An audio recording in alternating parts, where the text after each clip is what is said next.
continue in our series called 512, really looking at the characteristics and really who God is through as we story through the Bible. But before we get started in talking about God's faithfulness, I want to tell you a story. About a couple of years ago, 5 or 6 years ago, I took my daughter for the very first time to Disney World.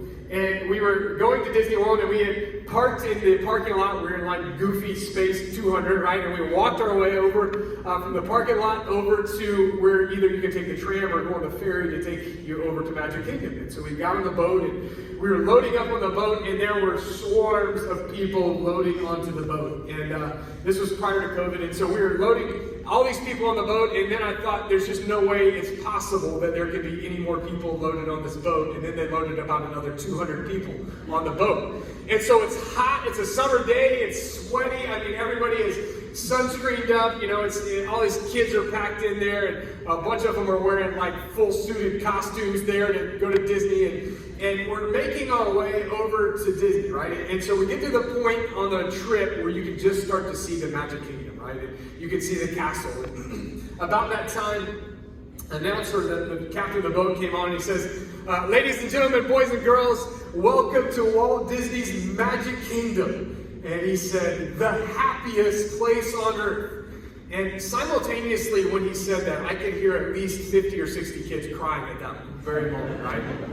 And I'm pretty sure if I listened hard enough, I could hear some parents crying at that moment too, right? It was just this weird thing that we're supposed to be going to what they said is the happiest place on earth, and then hear all these kids that are crying and fighting and arguing, and parents that are crying and fighting and arguing, and I just took that moment in. And so as we come and we're going and storing through the Bible, we come to this place in the life of Israel, and in the history as we go through the church, right?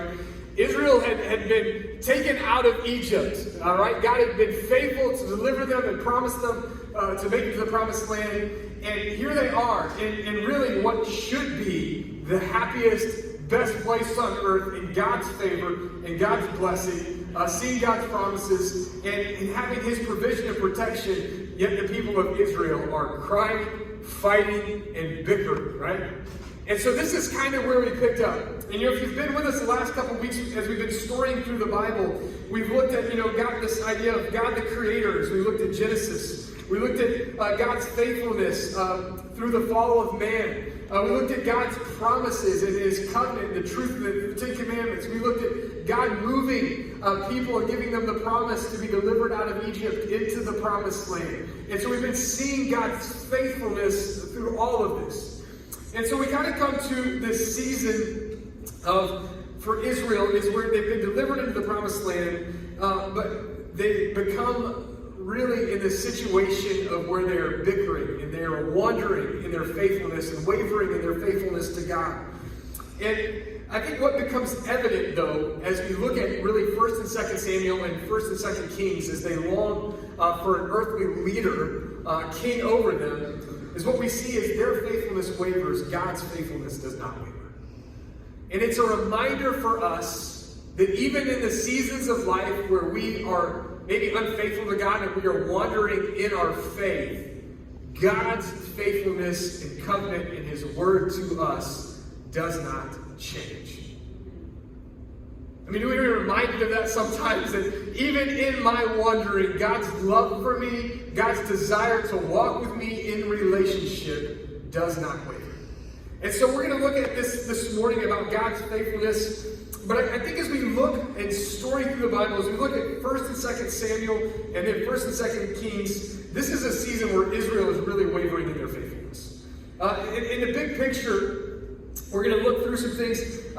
We've looked at God delivered the people out of Israel, out of Egypt into the promised land. And remember, all that they'd known was oppression. They'd known slavery. They'd known dictatorship. They didn't know what it meant to be their own nation and their own people. But God sets them up for success, right? He takes them out of that. He gives them the Levitical law. He gives them the commandments as a guide to walk with the Lord and to be a nation together. And so He provides them all of this stuff. And he talks about leadership. God is the leader, the guide, the king over them. He's the everlasting king. He's providing protection over them so that they can thrive. But as this goes on, God is trying to set the people of Israel for success. they start to get jealous of other nations and other leaders as they see that they have leaders. And so they start to think instead of the eternal king that is ruling over them, they start looking toward earthly kings. And so that's kind of where we pick up. The era of kings of Israel starts in 1 Samuel